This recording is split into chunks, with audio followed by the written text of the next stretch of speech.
Sabe aquela sensação de estar preso num ciclo vicioso nos relacionamentos? Parece que a gente está sempre voltando para a mesma briga, para o mesmo problema, de novo e de novo. Bom, na nossa análise de hoje, a gente vai mergulhar numa abordagem bem diferente para entender e, o mais importante, para quebrar esses padrões tão dolorosos. Pois é, muita gente vive essa realidade. É um estado de caos, sabe? Que suga toda a nossa energia e parece que não leva a lugar nenhum. E o pior é que, com o tempo, essa repetição toda acaba virando uma rotina. Uma rotina frustrante da qual parece impossível escapar. A ciência tem um nome para essa desordem, antropia. É basicamente energia gasta em círculos sem nenhum avanço real. Mas e se houvesse um jeito de transformar todo esse caos numa melodia harmoniosa? E se a solução fosse encarar o relacionamento não como um problema a ser resolvido, mas como um ensaio musical? Então, vamos mudar a perspectiva. A fonte da nossa análise de hoje propõe uma metáfora poderosa para a gente reprogramar o nosso olhar. O relacionamento como um ensaio musical que é guiado por um metaprocesso.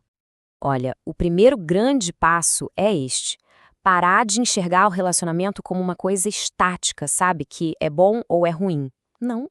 A ideia é ver como um processo, algo vivo que está sempre em construção, sempre se transformando em algo novo. E este gráfico aqui, o caminho da música, ilustra isso perfeitamente. Um relacionamento segue uma jornada bem parecida, com seus próprios estágios. E a melhor parte é que, assim como uma peça musical, ele pode ser praticado, ajustado e melhorado a cada novo ensaio. É como dizem Langley e seus colegas, uma organização está continuamente em um estado de vir a ser. E se a gente aplicar essa lógica, aqueles padrões dolorosos deixam de ser falhas. Eles passam a ser o que realmente são: dissonâncias, notas fora do tom no meio do ensaio, que com a prática certa podem sim ser afinadas. Ok, mas como é que funciona esse tal de ensaio na prática? Vamos agora detalhar esse processo em etapas bem concretas que dá para a gente aplicar na vida real. Beleza, então vamos mergulhar fundo nisso aqui. Esse fluxograma todo, ele é o nosso mapa. É o que a gente chama de metaprocesso, que guia todo o aprendizado e a organização. É ele que mostra como aquelas intenções que a gente define lá no comecinho acabam direcionando todos os nossos movimentos na vida afetiva. Então, passo 1. A afinação. Pensa bem, nenhum ensaio começa sem afinar os instrumentos, certo? Num relacionamento, isso significa alinhar as intenções, os valores, os objetivos. É ter certeza de que as duas pessoas querem tocar a mesma música, partindo da mesma nota de referência.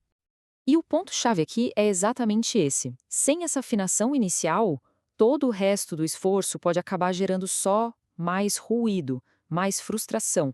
É o alicerce, a base para a gente conseguir construir qualquer tipo de harmonia. Depois de afinar, a gente passa para a leitura à primeira vista. É quando a gente pega a partitura. No relacionamento, essa é a fase da descoberta. É aprender a ler a partitura da outra pessoa, a história dela, as necessidades, o jeito de se expressar. Essa é a fase de reconhecimento do terreno, entende? Não é sobre julgar nem sobre tentar consertar a outra pessoa. É sobre entender com que melodia, com que ritmo a gente está lidando, antes mesmo de tentar criar uma música a dois. Agora, um momento crítico: combinar as vozes. Esse é o grande desafio, né? Integrar duas perspectivas, duas histórias, duas melodias individuais em uma única canção que faça sentido. E é exatamente aqui que a maioria daquelas dissonâncias costuma aparecer. E essa imagem ilustra uma coisa genial. A integração de sucesso começa pequena. É sobre garantir que as duas vozes principais estão soando bem juntas, sabe? Antes de sair adicionando a complexidade de outras influências, de outras pessoas. Mas, claro, só conhecer os passos do ensaio não é suficiente, né?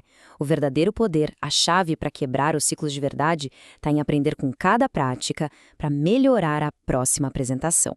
E é aqui que entra um conceito muito poderoso, que vem lá da teoria da gestão, a aprendizagem organizacional. Pensa nisso como um motor que permite a gente sair do ciclo vicioso. É o mecanismo que transforma os erros em sabedoria de verdade. Então, como é que isso funciona na prática? São 3 fases. Primeiro, criar conhecimento. Ou seja, analisar um conflito e entender o que de fato deu errado, a causa raiz. Segundo, reter o conhecimento. Lembrar da lição que foi aprendida. E terceiro, que é o passo mais crucial, transferir o conhecimento. Isso significa aplicar o que foi aprendido para não cometer o mesmo erro de novo. É assim e somente assim que o padrão é quebrado. Toda essa estrutura, ela nos dá poder. Ela nos tira daquela posição de músico passivo que só reage ao que está na partitura, sabe? E nos coloca no papel de um regente ativo que conduz a música da própria vida afetiva. O material de origem aponta que essas aqui são as competências essenciais de quem gerencia um ensaio. E, pare e pensa, são exatamente as mesmas habilidades que a gente precisa para guiar um relacionamento saudável, construtivo. E aqui a gente chega no ponto nevrálgico. A pergunta muda, deixa de ser será que eu tô com a pessoa errada e passa a ser como eu posso me tornar um regente melhor para essa música que a gente está tentando criar. O poder da mudança de verdade está no desenvolvimento dessas habilidades em nós mesmos. Então, a pergunta que fica é: que tal começar a reger a sinfonia do seu próprio relacionamento? Ao enxergar a relação como um processo de ensaio e a si mesmo como regente, a gente ganha as ferramentas para transformar aquela dissonância repetitiva numa harmonia que cresce, que evolui. A batuta, agora, está na sua mão.